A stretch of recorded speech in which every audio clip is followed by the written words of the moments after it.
aga selle peale, et kuidas valida teiseks kääritamiseks anumat. Nagu rääkisin, siis esimese kääritamise jaoks on oluline see, et purgi suue oleks kaetud ainult riidega, kus saab õhk sisse välja käia. Nagu õhk käib sisse ja siis süüab gaas välja, on ju, see mull, mis seal tekib. Aga teise käärimisega me tahamegi, et see mull tekiks sinna joogi sisse, ehk et me ei tohi sealt purgist seda välja lasta. Minu nipid, mõtted on sellised. Kui sul on väiksed kogused, siis kasuta sellist purki. See on pooleliitrine purk ja tähtis on, et ta oleks tugevast klaasist. Mul on juhtunud ka seda, et ma olen pannud natuke õhemad klaasiga pudelitesse, ka sellise taasuletava korgiga, aga mul üks pudel lendas lõhki autosõidu ajal. Autos eesistuja kõrval nagu jalgade juures inimest seal istunud ja õnneks see kõik jook ja klaasihillud jäid ka sinna samma. Aga see on üks asi, mida mina mitte kellelegi ei soovita, on plahvatused. Ja kuna siin tekib sisse gaasi ja seal autos ka see jook loksus on ja siis tekib ka gaasi juurde, siis peab olema tugev pudel, õhukindad tugevasti suletud ja hea, kui ta on selline taas suletava korgiga, et sa saad aeg-ajalt seda natukene lahti teha, gaasi välja lasta ja siis kinni panna.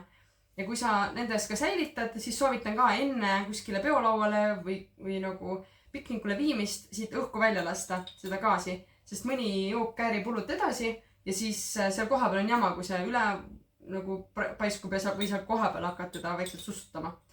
Väiksed detailid, aga see on jah, et miks on tähtis tugev pudel ja hea on, kui ta on ka tumedas, siis jällegi jook säilib niimoodi paremini, et käärimine on hea, kui on kõik on nagu niimoodi mitte otsese päikese käes on ju. Et need pooleliitrised võid ka liitrist kasutada, mis sulle sobib. Teine on see, et võid ka samasugust purki kasutada, nagu sa käärimiseks tegid, et siis hangi üks selline tugev õhukindel purk või see gaas siia. Et selline, mida soovitatakse kuumas vees natukene hoida ja siis paned peale, et see on nagu ideaalne, sööb nagu väga-väga hästi kinni. Ja siis siin sa jälle näed, kuidas ta läheb, on ju. Sellel jookil, kui sa paned ka maitsestuse siia sisse, siis sa näed, et kuidas see käärimine toimub, kuidas värv muutub ja kas mingid mulje või vaht on ka see ääre peale tulnud.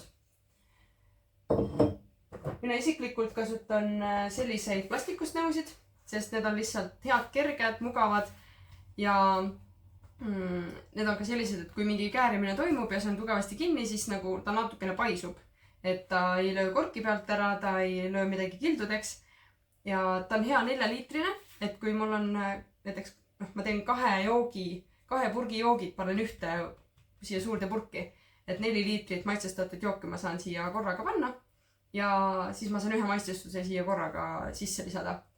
Ja neid on hea tõsta, et jällegi, need on tupperwear-jumad. Neid tuleb hästi puhastada, igat purki tuleb hästi puhastada ja ma alustasin ise tegelikult neid 750 milliliitrist smoothie pudelitega, mis on natukene suurema avaga. Sest et siia ei ole väga hea neid maitsestusi sisse panna niimoodi nagu siit otsast sisse torkida on ju. Aga kui sa ei pane maitsestust, siis võid siia panna. Ja see 750 milliliitrise pudelid mingi aeg aegusid minu jaoks ära, sest kogused läksid natukene suuremaks. Aga kui sa tahad näiteks niimoodi, et sul on 2 liitrit ja siis sa tahad näiteks 3 erinevat maitset, siis sealt sa saadki juba peaaegu 3 pudelit täis on ju. Et vaata täpselt, mis sulle sobib. Ja kui sa leiad mingeid muid variante, kuhu sisse panna, siis anna mulle märku. Üks asi, mida ma ei soovita, on sellised purgid, millele sa saad seal tavalise metallist keeratava korgi peale panna, sest minu kogemusest jällegi see ei hoia niivõrd hästi seda gaasi seal kinni. Kui sa leiad, et sul hoiab, siis mine seda teed. Minul ei ole siiamaani väga hästi see hoidnud, et pigem on natukene teistsugused korgid hoidnud. Vot, aga jah, anna märku, millises purgis sina oled teist kääritamist teinud ja õhukindlust taganud ja vaatame, äkki saab siit mingi väga hea mõtte, mida ka teistega jagada.